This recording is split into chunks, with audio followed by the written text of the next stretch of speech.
Hi.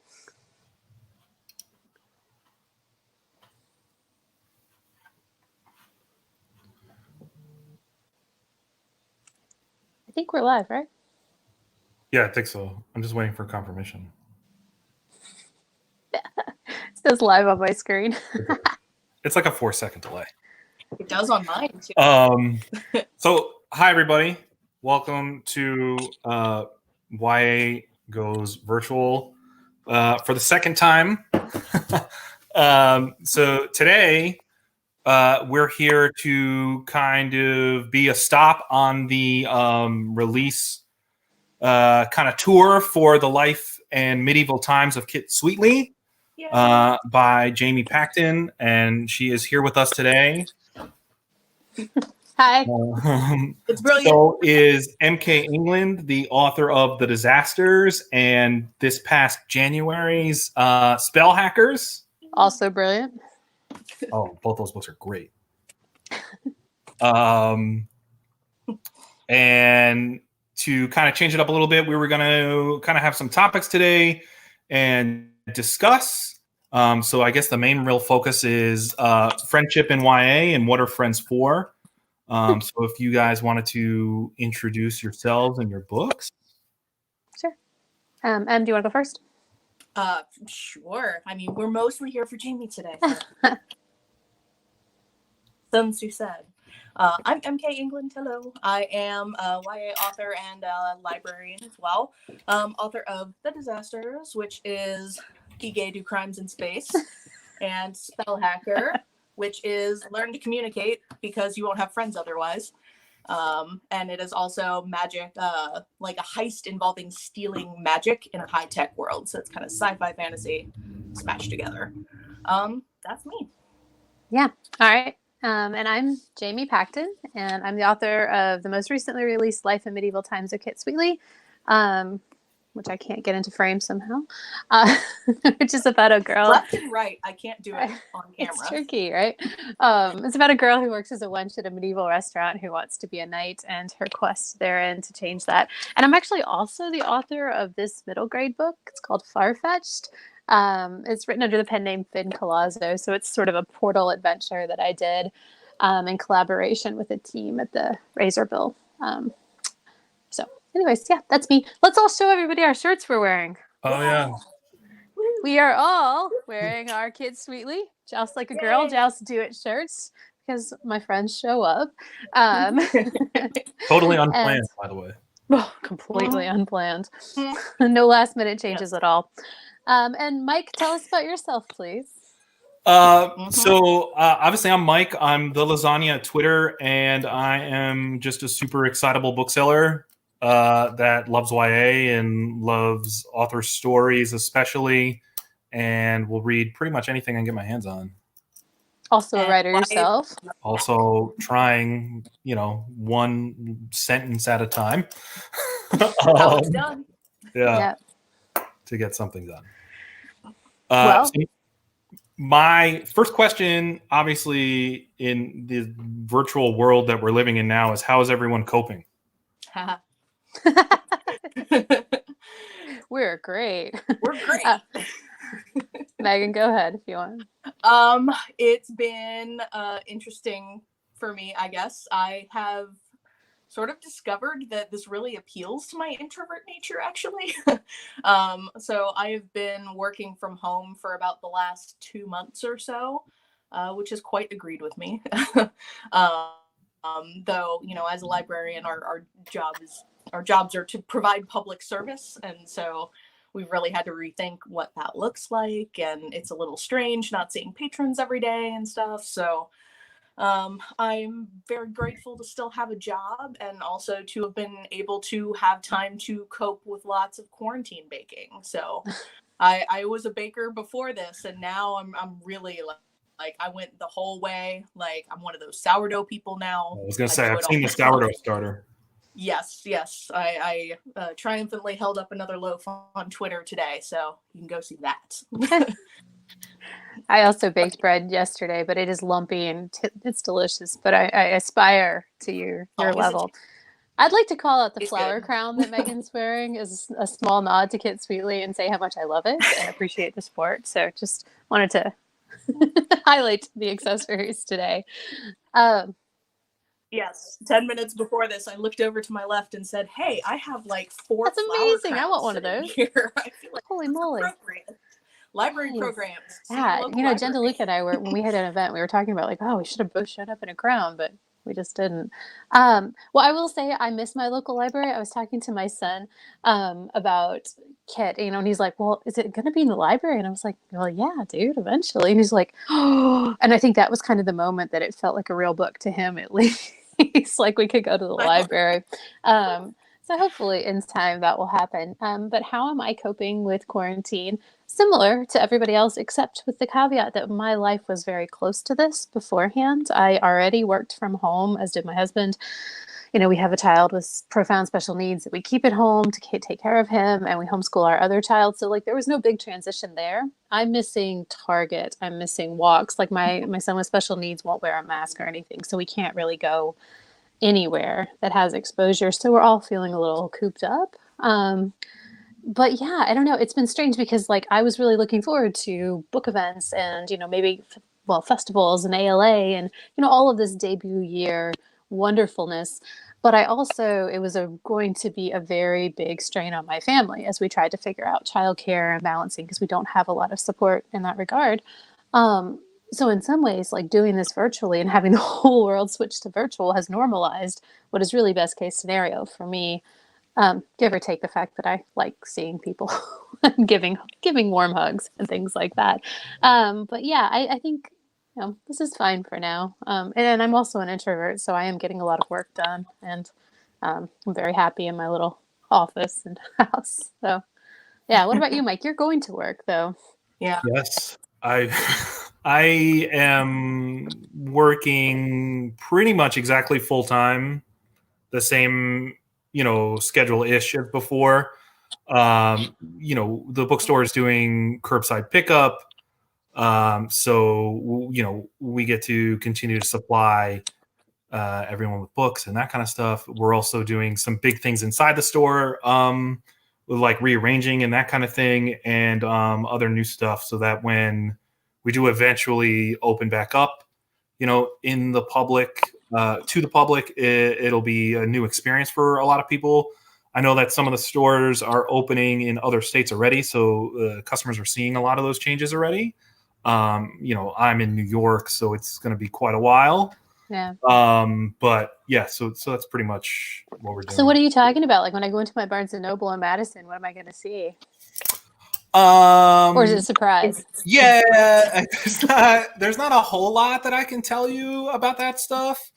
It's gonna be a different and like more like a cozier experience, I guess is probably the best way to say it. But interesting.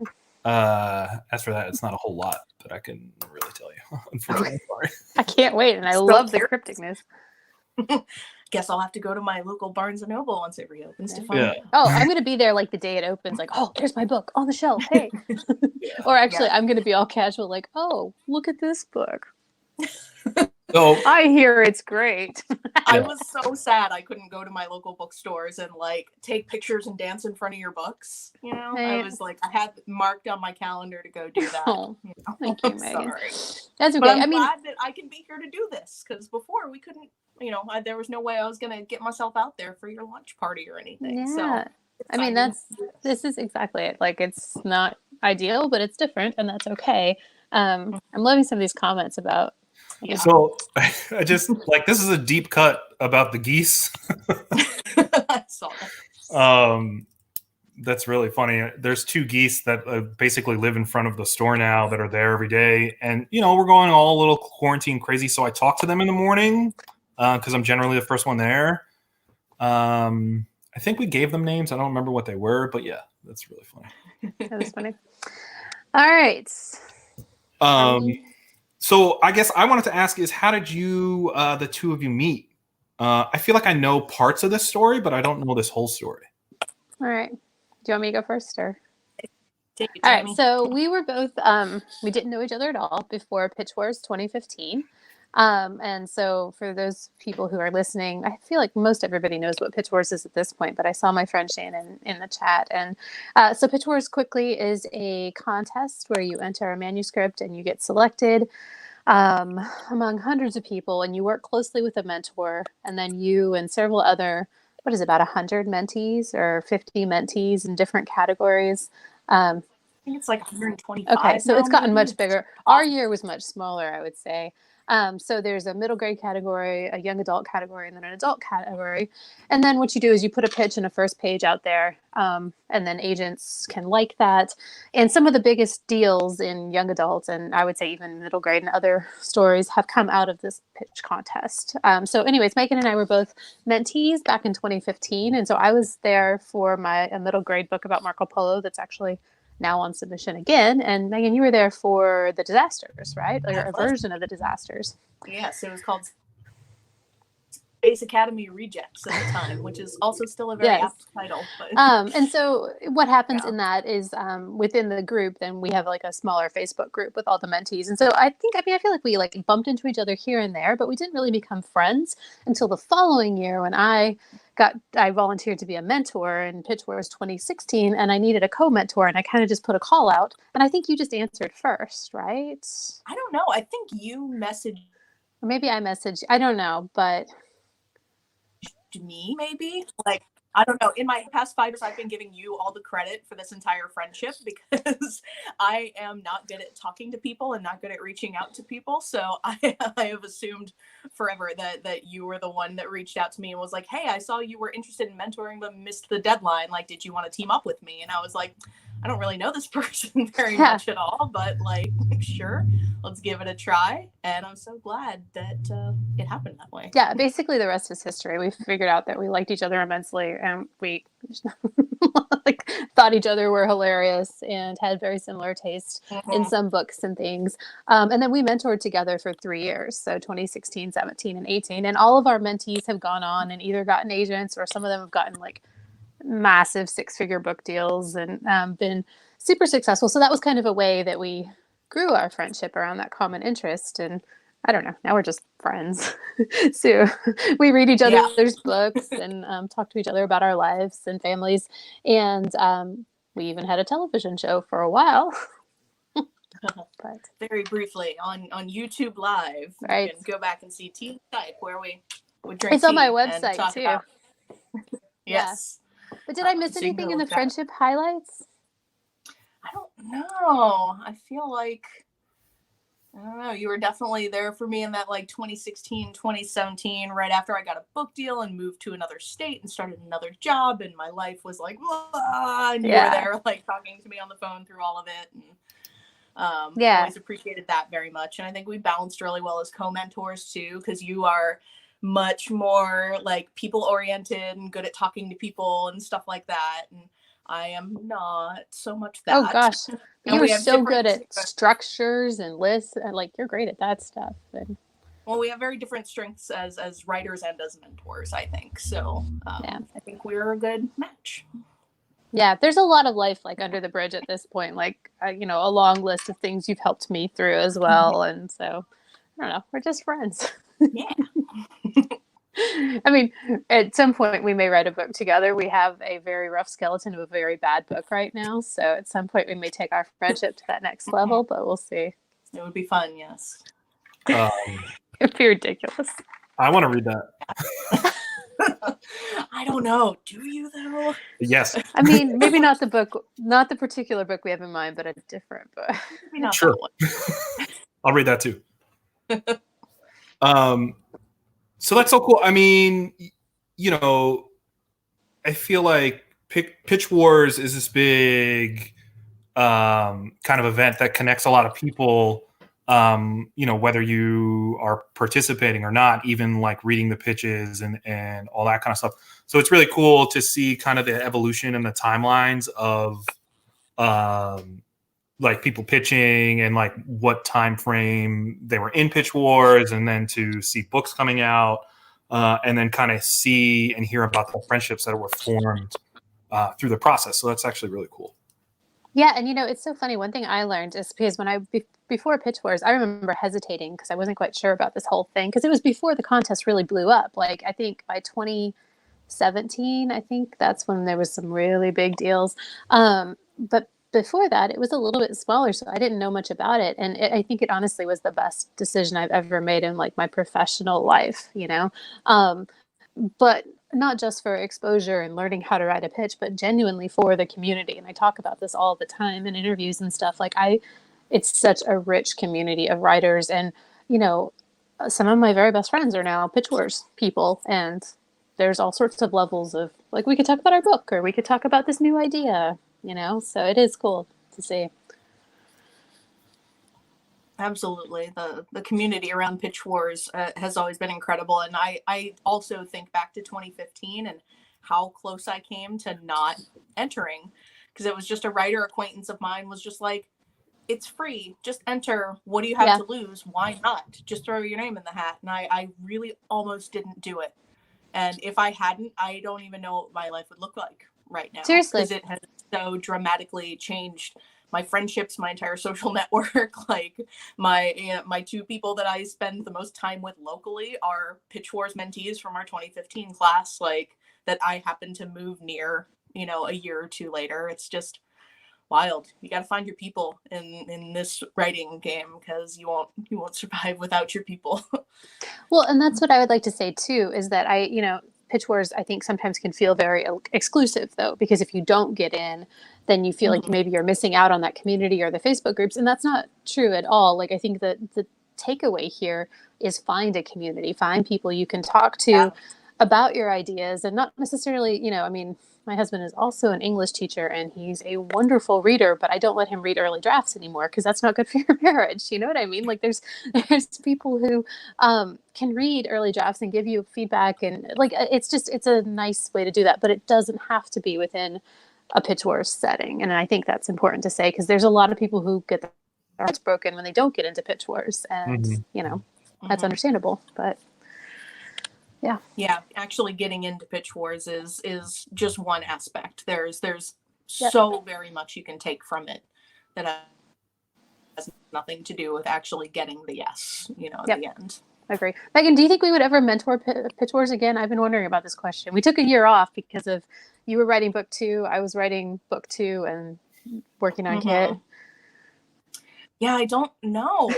I've thought about that too. And, I think I am trying not to think more than about 3 months in the future right now, because having my first kid in like 3 months, and I have no idea what life is going to look like after that. I'm just trying to be realistic. So, and I am, about to go on submission with another book. So I kind of want to see how things shake out.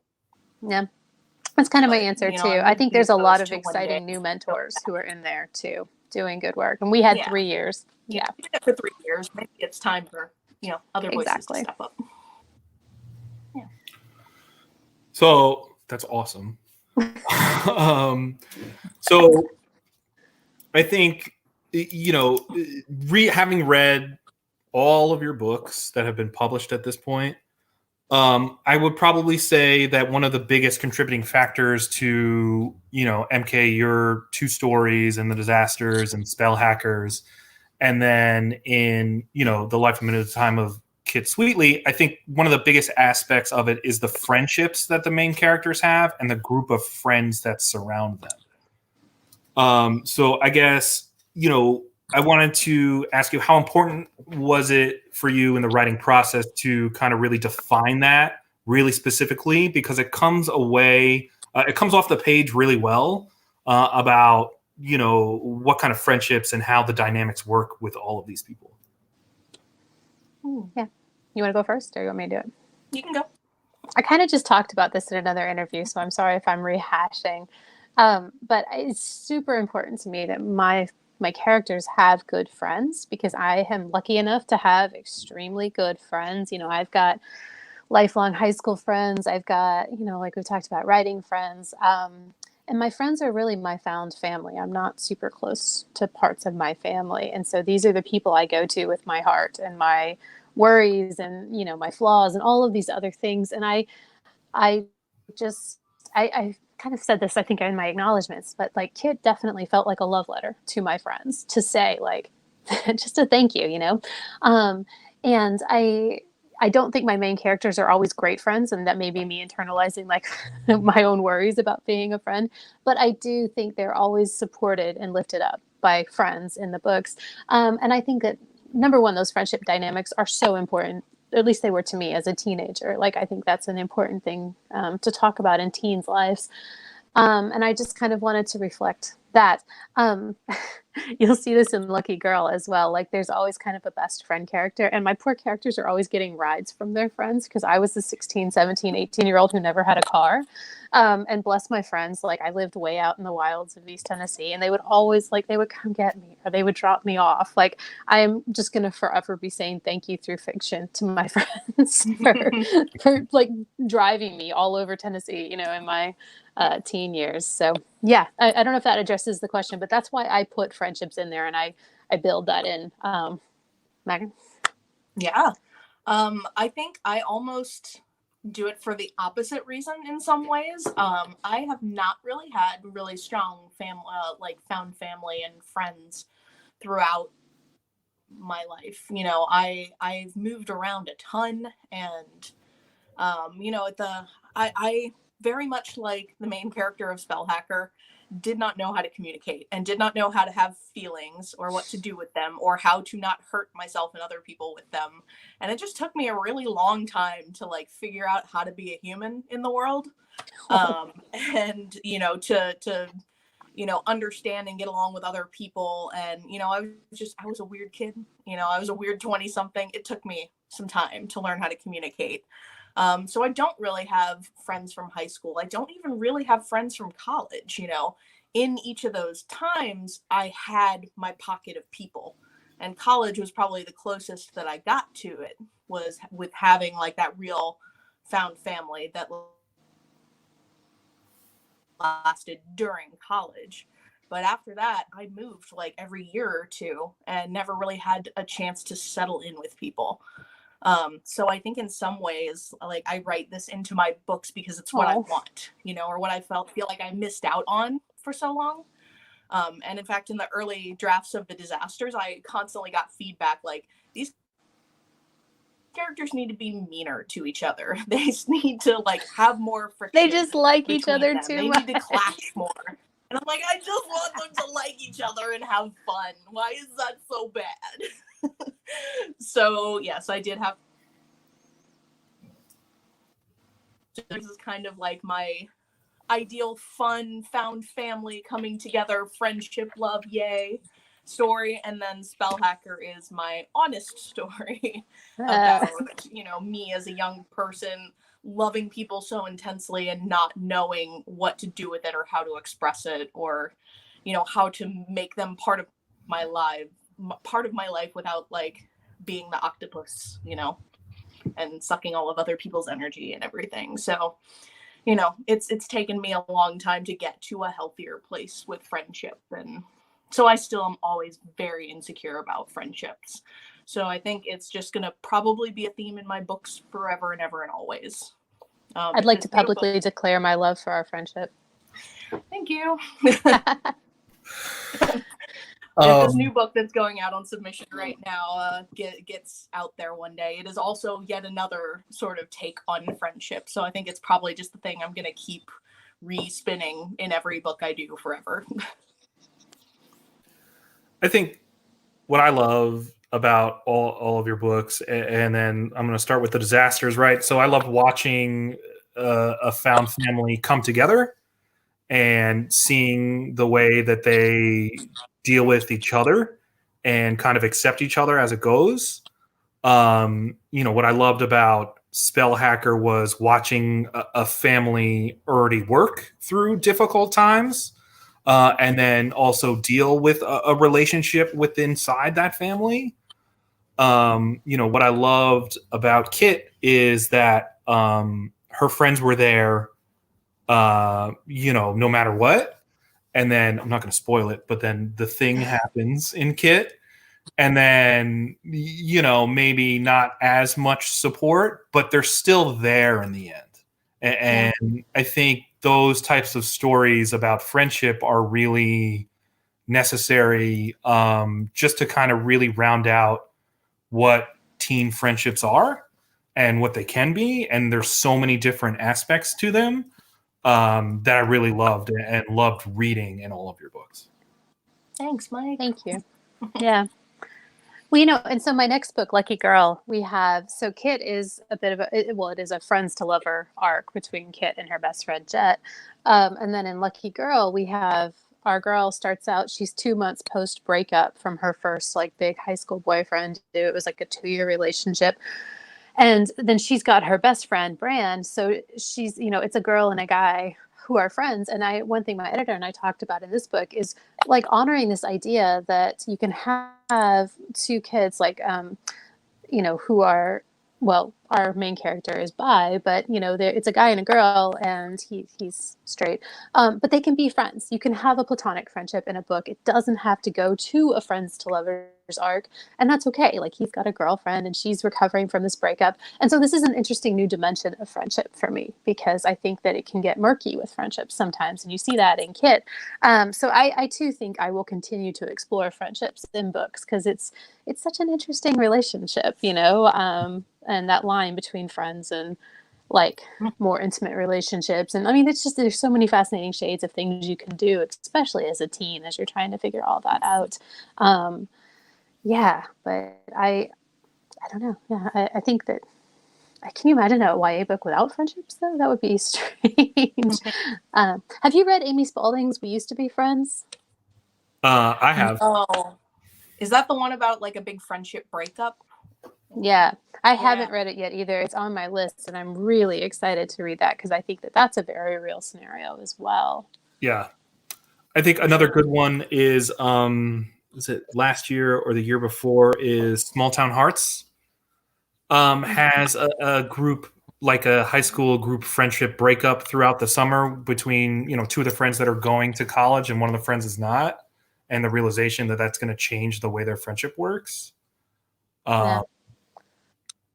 It also will make you very hungry with the amount of like delicious baking that's in that book, but that sounds like a dangerous book. Right, you're not allowed to read that yet. Yeah. I know. Yeah. I So do love a great friendship arc in a book, but I also do love sort of exploring the more like almost toxic sides of friendships, and maybe it is just because of my own history with it or something, but it's such a real part of being a teenager, like learning where that line is between friends and something more than friends, something more intimate, something romantic. I was extremely bad at finding that line as a teenager and a young adult, and I think more stories that sort of explore that in an authentic and honest way might be in my future, but also probably more stories where people just run around with their friends and have a good time and fly spaceships and blow things up too. I think I am very attracted to both kinds of stories. That's true. Me too. So, are there any aspects of your like real life friendships that you have realized that you've written into your friendship stories, or that you wanted to touch on?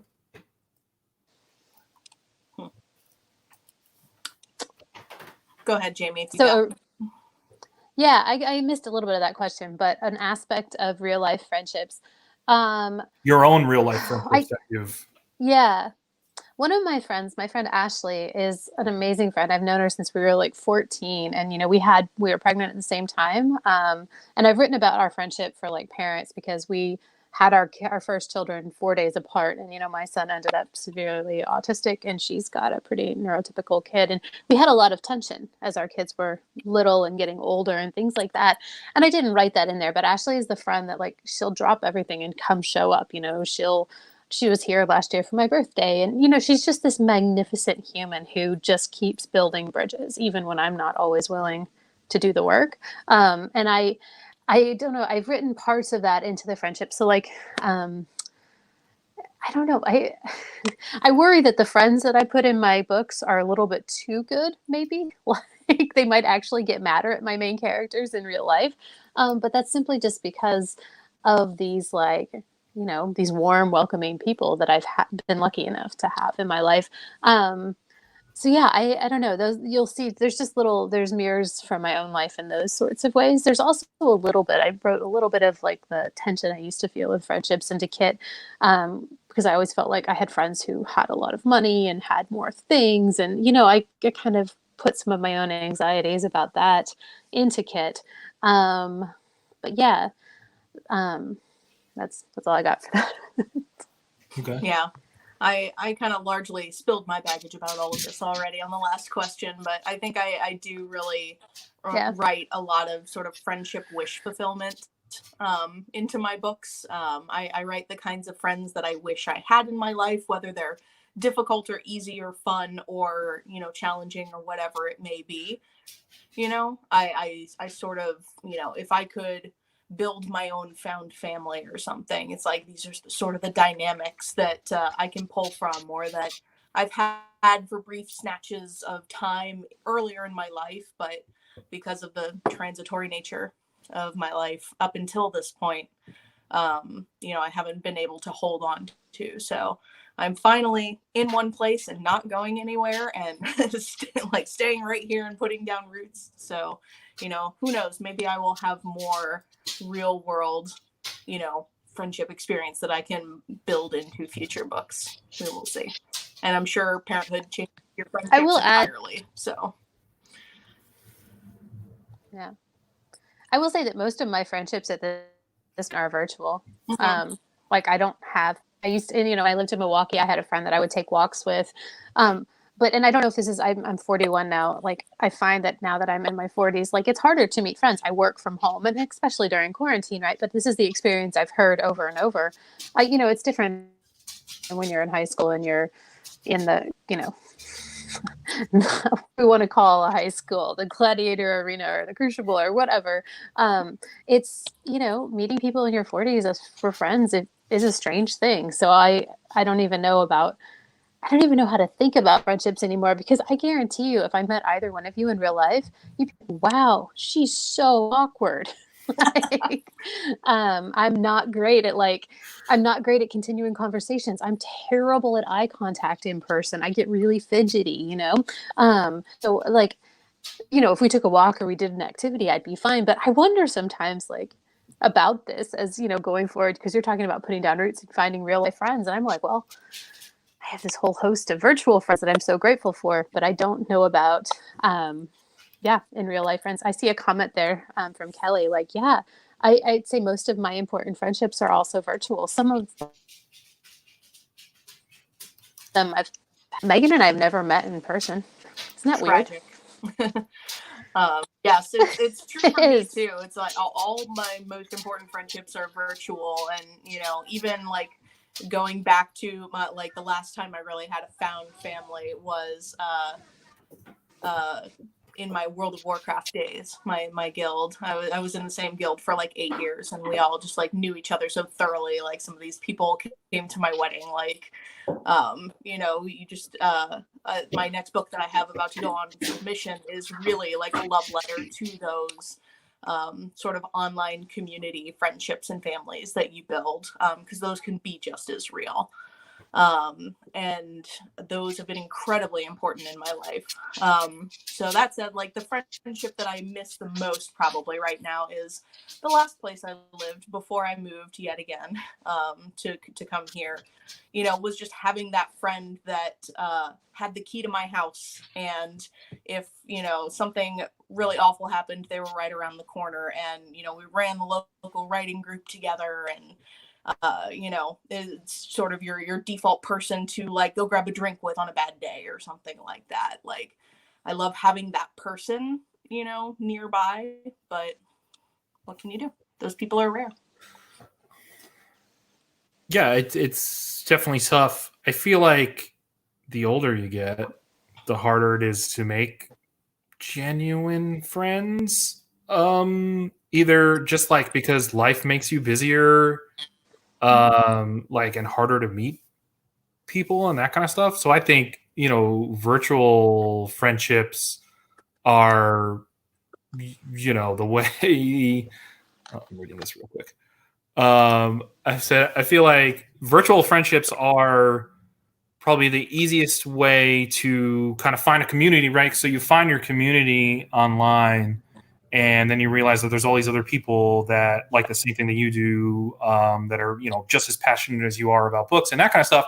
And then you kind of make friends that way. So for me, that's been the most amazing experience because, you know, it's not really easy for a 35-year-old white guy to meet a lot of people that like YA books without it being really weird. So being in the virtual spaces will help, you know, like, you know, get my passion across for books in general and YA and that kind of stuff. So it's been really, really amazing.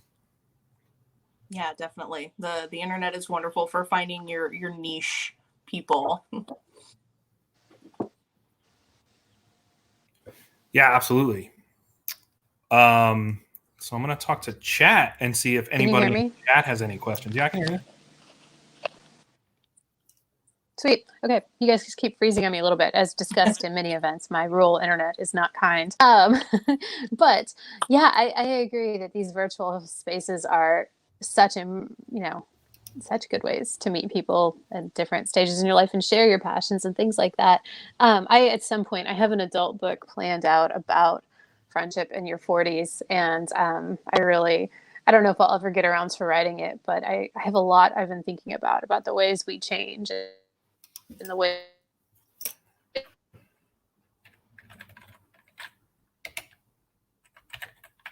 Uh-oh. Uh-oh. I was wondering if she was just frozen for me or no. if it was for me. No. We got Robot Jamie there for a little while. Right?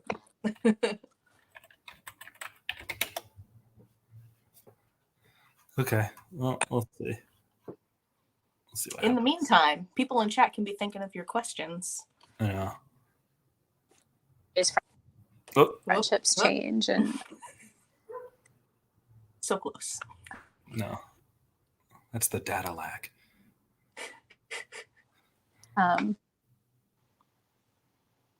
no.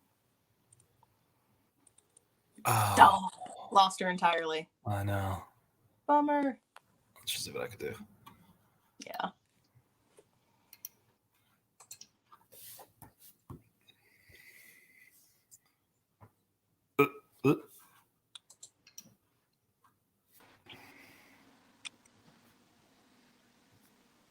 Hey! Hi. I hear your voice. There's your voice. Sorry, told you. I warned you. Anyway, Yeah. So you guys, just keep talking through this. I understand the rural internet trouble. I can't even believe it. I don't know. I hope that was sufficient on friendships in your 40. No, it was good. Maybe you got some of that. So I was just asking chat if they had any questions. And here comes some. Sweet. Yep. Nope, not that. No, hi, chat. You were gone. Here we go. I have to say, Megan, I'm so excited about your new book. Can't even. Thanks. I hope it finds a home. Me too. It's brilliant. It's so good. Heather wants to know how we make time for virtual friendships. Everything in my life is a matter of making time. So even today, I did half an hour on, the new book that I'm hoping will be my book 3 with Page Street. And then I'm taking time for this. And I find myself texting my friends and things a lot throughout the day. So it's more of like it's rather than like doing a 2-hour phone call or something a couple nights a week, like I'm just having ongoing conversations throughout many days. I mean, I do that with both of you for sure, Yeah. I mean, I feel like we have a conversation that goes over the course of 2 or 3 days. Yeah. Yeah, I would agree with that. I think for me, it's a combination of keeping that sort of like low level constant contact going on. Like I have Google Chat with my two like local writer friends that we're just constantly in and out of like every couple of hours throughout the day. And it's also sort of finding my people surrounding the things that I have to spend my time on. So I have like my writer people and I have my library people, and it's like these are the people that life sort of brings me in contact with anyway, so I can almost like combine I don't know if that makes any sense. Yeah. But, I don't know. I'm sure having a kid will change all of that. Find a new balance. I think here's another one. How do you approach writing the second book different from writing the first book? You burn it. You kill it with fire. Jamie and I have talked a little bit about writing second books and how difficult it is and what a struggle it is. Yeah, boy. Totally I don't know. frozen. Jamie, is Jamie still frozen? Totally. Okay. I will ramble while Jamie is frozen and becoming unstuck then. Yeah, it's such a different process. At least, the way it went for me is I almost completely had to bypass working with my critique partners and submit basically a garbage NaNoWriMo draft straight to my editor so we could start working on developmental edits. And that was so strange. It was almost like I lost some of the community aspect of my writing for that second book because the timeline was just so fast. So I did really miss having my writing friendships play into that book more. And it also everybody talks about this, but it's so hard to get the expectations out of your head. I knew that Spell Hacker was going to be a different, more difficult book for people to swallow. The Disasters is a little bit like candy in some ways, and Spell Hacker is a little bit more like swallowing a piece of cactus. At least in terms of the main character. It's still got some fun and explosions and heists and stuff like that, but it's definitely not as happy-go-lucky as the Disasters is. And it's just got a lot more working against it. In the market, male stuff goes easier. And this one is female and non-binary for the primary relationship in it. And it's a genre smasher, which also works against it. It's like, how do you market it? Is it sci-fi? Is it fantasy? Nobody knows. We just won't do anything. So it was more difficult on almost every level. Yeah. Book 2, Jamie, go for it. Yeah, as long as I'm hoping my internet stays. Similar experience. So I sold book 2 on one chapter and then a full outline and a sort of pitch. And I'm hoping to sell book 3 similarly. And it's such a different thing to be bringing your editor an entire book and saying, here's the, vision totally executed versus here's where I'm hoping it'll go. And it will go there. And then they buy it and there is tremendous pressure. So my second book, I faced some of the same worries you're talking about. Number one, my critique partners certainly did not read it along the way. I don't even think you've read it yet, Megan. I haven't read it. It's sitting in my inbox. No, which is, yeah, it's so I've heard a lot weird. about it, but yeah, but it's weird because usually I have people helping me kind of develop the ideas along the way, or at least the prose. This book is Kit is a big, splashy, fun book. The concept is really easy to hold. And Kit is a joyful book. Lucky Girl is a funny book, and it's a heartfelt book, and it's got a big commercial hook because she wins the lotto. So teen wins lotto, tries to figure out what to do. That's what that book is. However, it's also teen, feminist teen trying to figure out who she is after this first, relationship is gone, and us trying to figure out why she loved this jerk in the first place. It's also her trying to get over the death of her dad and figure out how to help her hoarder mother. And, there's a lot of other dark background stuff going on. And so it is fundamentally a harder book. It was a harder book to write. I cried a lot while writing it. It was I don't know if it'll be a harder book to read, but it's certainly it's a different level of engagement. So I'm already worried about reviews and people being like, this is nothing like the first one. It comes from the same brain. It comes from the same, people are complicated. I think the books we write are going to be complicated, but getting this book out of my head and onto the page was a labor for sure. And I've never faced anything like that in terms of creative stuff. So I'm hoping book 3 kind of happens. I'm hoping book 2 is then we get on.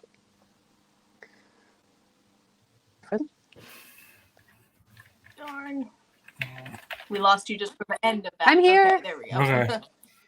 Oh, Yeah, sorry. I mean, I've just said basically I hope book 3 is easier. I hope that book 2 was the cursed one. And now we're on to book 3 and Book 2 is definitely a cursed experience. Yeah. But you sacrificed something to the cover gods, MK, because you have two of the most beautiful covers that I've ever seen. Well, thank you. They were two extremely different experiences to get Oh, to yeah, that. I'm sure. Yeah, the first book, The Disasters, they sent me a cover concept that was just the sketch of the helmet on the front, and I was just like, good to go. After I got over my, like, you know, probably a day and a half of just stunned, like, there is a book that I wrote that has a cover. And I couldn't, like, get an honest reaction because I was just trying to get through that. But I, like, at first I tried to like quibble about the cover or the color that they chose for the background, and then I was like, what am I doing? Shut up. Just let them do their thing. Yeah. Spellhacker, on the other hand, because it is that genre smasher, the sci-fi and fantasy mashed together, we could not come up with a cover idea to save our lives. Anybody, design department, me, my editor, none of us really had great ideas for this. So it took a really long time, and like committing to one cover design and then having to scrap it, committing to another one, getting some sample art, and then having to scrap it. You know, and we got to one thing, and I just told my agent, like, please, no, please. oh, She's like, I remember that cover. Yes. Oh, there may have been honest tears. But a wise author, much farther along in his career than I am, once told me, even if you are the easiest author in the world to work with, which I really strive to be, I make all my deadlines, I try to be a great worker. He said, if there's one thing you put your foot down about, it should be the cover, because it's your number one selling tool. Yeah. So even though it terrified me, I put my foot down and was like, please, can we have a new cover? So I'm really happy with where we landed. Yeah. Thank you. Yeah, your cover's super dynamic and beautiful. Thanks. Yeah. I mean, I get the cover kit too. It totally gets the vibe of the book across, I think. Yeah. It's very and you know, that cover too, like it started out as a really text heavy cover. There's the book. And then we worked and we said, you know, maybe some characters on there. And so then there was the first set of characters that came through. And we're like, wait, maybe add these details. And so it was like a labor and a back and forth between my agent and my editor and the design department. And where we landed was magnificent. And I'm super stoked to see what like the next book cover will be. But you also learn as an author that you do have, like, again, if you're going to raise questions, the cover is an important place to do it for sure. Yeah, I think you definitely sort of spend your social capital or your whatever that currency is. You got to spend it wisely, and what are you going to put your foot down about, and what's important to you. And for me, I think good covers are always going to be a priority. Yeah. Well, here's the deal too. Like, I mean, so much of the kit pre-order campaign and even these shirts we're wearing wouldn't have been possible if it had had a different cover or a less cute cover. I mean, I think that's kind of, I don't want to say it's become iconic, though I feel like, and I'm just kidding. But I mean, it did make it very easy for me to say, I'm going to print pre-order swag with this stuff on it, or, you know, and so a different cover or a text-based cover wouldn't have allowed that in the same way. So, yeah. Yeah. So switching gears really quickly is what is everyone reading? Are you reading? Can you read? Like, I am reading. The world happening around you? Because there was a good couple of weeks there where I couldn't like get the focus to sit down and read anything. Yeah. I'm pulling up my Goodreads really quick because I can never actually remember. Whenever anybody asks me this question, I'm like, what are books? I don't know. I'll go first while you're doing that. I'm reading The Unspoken Name, which is an adult fantasy novel. I'm really enjoying that. I just headed into chapter 2, and so the action is really starting to build. So I love to sink into a good, like, deep world build fantasy novel. I'm really looking forward to the next book in the Daevabad trilogy, so Empire of Gold. I cannot wait. I'm so excited. That's my current favorite adult fantasy series. Naomi Novik's new book. You have it? Oh, yeah. All right, we're going to be Ridiculous. starting your castle Yeah. approximately 20 I have Wench in my inbox, so I'm going to read that. Maxine, Lynch is yeah, so good. I know. I saw you tweeting about it. Oh yes.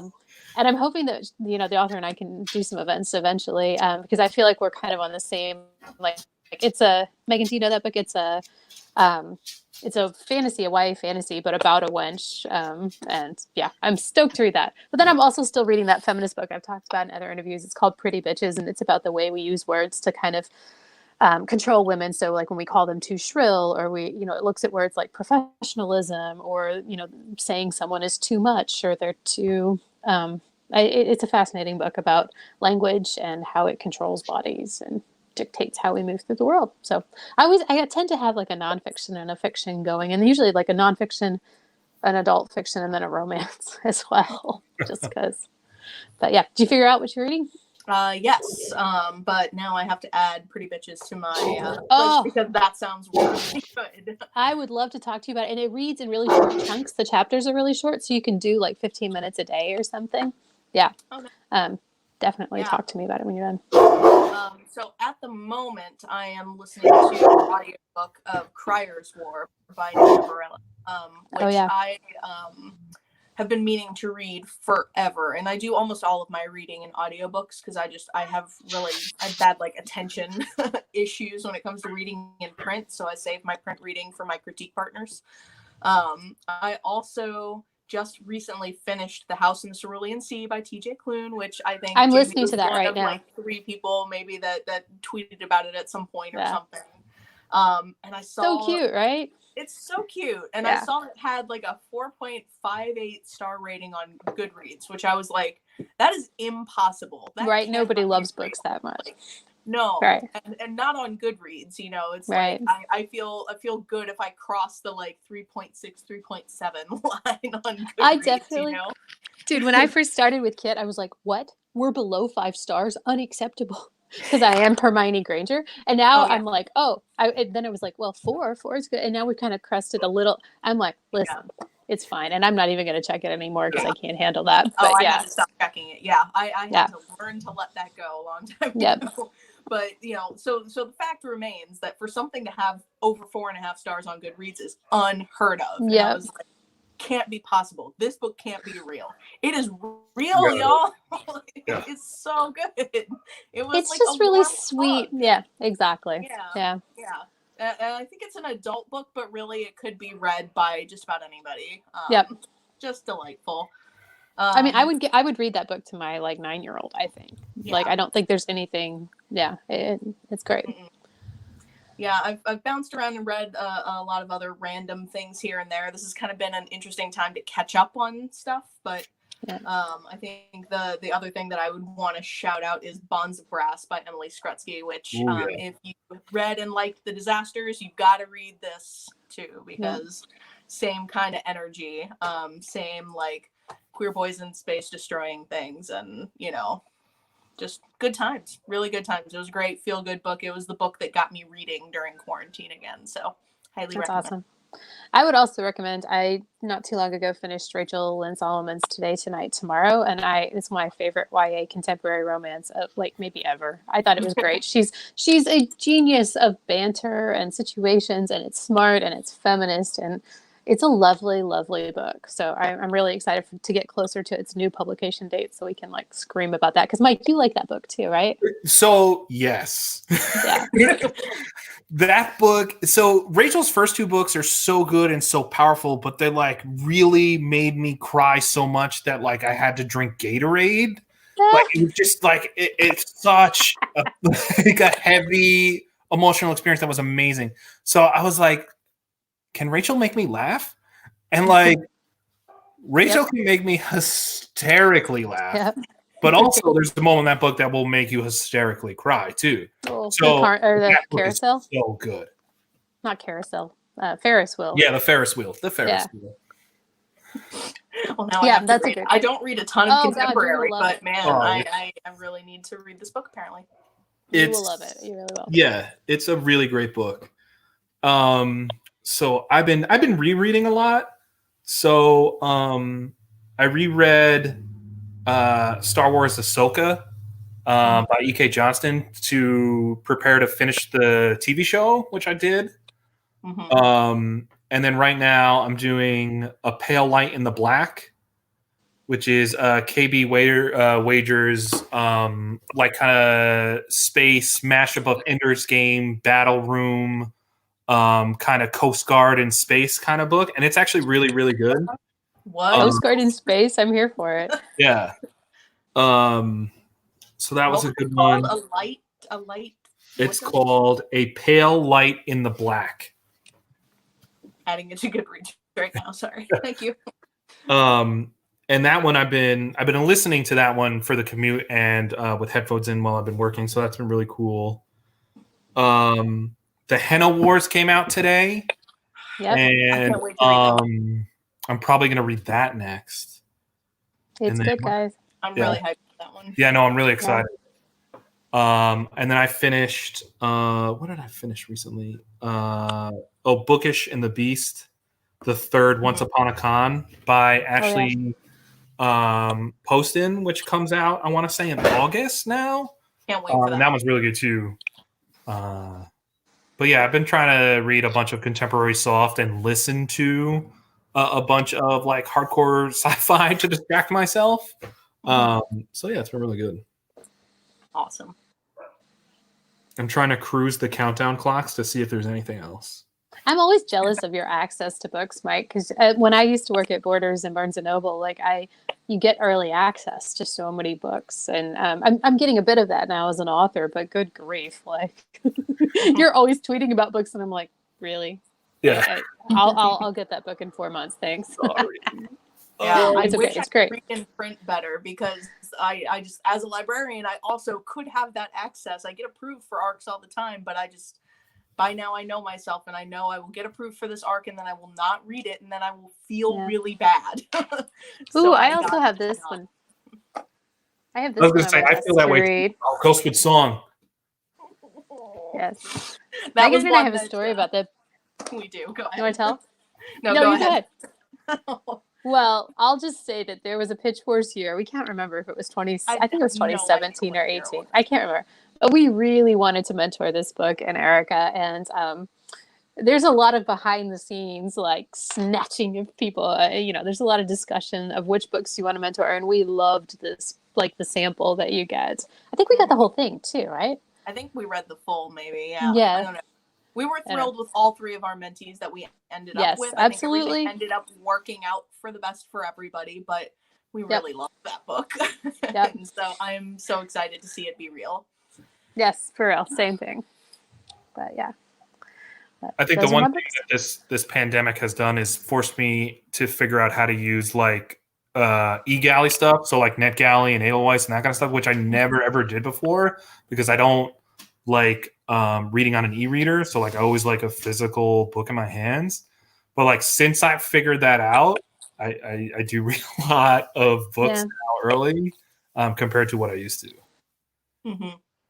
That's awesome. Yeah.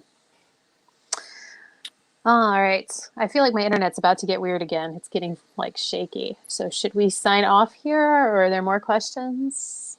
I think that is it. So for everybody watching, thank you for watching. I put the links to everyone's books in the description. So for Kit Sweetly, the links are in there. And then for the Disasters and the Amazing Spell Hackers is also in there as well. If you guys want to continue to support these authors with, their amazing, amazing work. Thank you. Two things. I think we should call it the Amazing Spell Hacker going forward. And two, I think we should also say the Amazing Mike Lasagna. Thank you for giving us your time to host this and for everything that you do for authors. And Mike, I can't tell you how excited I am to shout about your books when they finally make it into the world. Yes. #1 advocate in the YA community, loved by all. Yes, exactly. Thank you so much. And to everybody watching, I guess we'll see you next time. Yeah. Thank you all. Bye. Thanks so much.